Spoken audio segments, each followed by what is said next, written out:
Le jogging en révèle beaucoup plus sur la société que sur celui qui le porte. Le jogging naît au début du XXe siècle dans un contexte où le corps devient un enjeu politique. À cette époque, les sociétés industrielles cherchent à optimiser les individus, les rendre plus forts, plus endurants, plus efficaces. Le vêtement de sport s'inscrit dans cette logique. Il n'est pas pensé pour être stylé, mais pour entraîner le corps, le discipliner, le rendre fonctionnel. Dans les années 1920-1930, les premiers ensembles de sport apparaissent. Ils sont pensés pour l'entraînement, notamment dans l'athlétisme. Mais c'est surtout après la Seconde Guerre mondiale que le jogging prend une autre dimension. Dans un monde en reconstruction, marqué par les blessures physiques et sociales, le sport est promu comme un outil de santé publique. C'est un vêtement pour performer, pas pour être vu. Dans les années 1970, avec le boom du fitness et du running aux États-Unis, le jogging quitte les stades pour entrer dans la rue. Il devient accessible, démocratisé, adopté par un public beaucoup plus large. On ne court plus seulement pour la performance, mais aussi pour soi, pour le bien-être, pour la liberté de mouvement. Mais c'est dans les années 80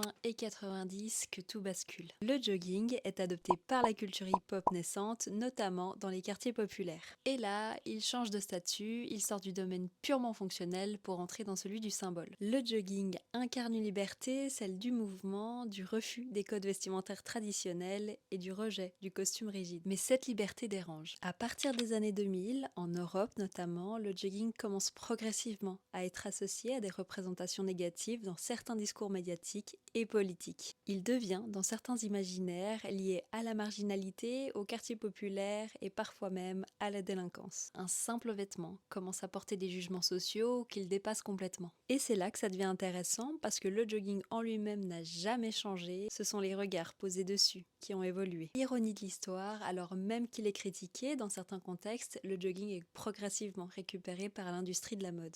Les grandes marques de luxe s'en emparent, les célébrités le portent, le streetwear devient une tendance mondiale. Ce qui était autrefois associé au négligé devient désirable, vendu cher, stylisé et même mis en scène. Aujourd'hui, le jogging est partout, dans la rue, dans les transports et parfois même au travail. Il est devenu normalisé, accepté, voire valorisé. Mais le regard porté sur lui n'est pas uniforme, il dépend toujours de qui le porte et dans quel contexte. Le jogging n'est pas qu'un vêtement, c'est un objet politique, un marqueur social, un symbole de liberté, mais aussi de discrimination. Son histoire raconte quelque chose de plus grand, notre rapport au corps, à la classe sociale et au regard des autres. Finalement, ce n'est pas le jogging qui a une image, c'est la société qui projette la sienne dessus. Et même s'il est largement démocratisé, le jogging reste parfois chargé de jugement. Selon qui le porte, où et comment, il peut encore être associé à des stéréotypes sociaux. Et si cette vidéo t'a plu, n'hésite pas à partager et à commenter.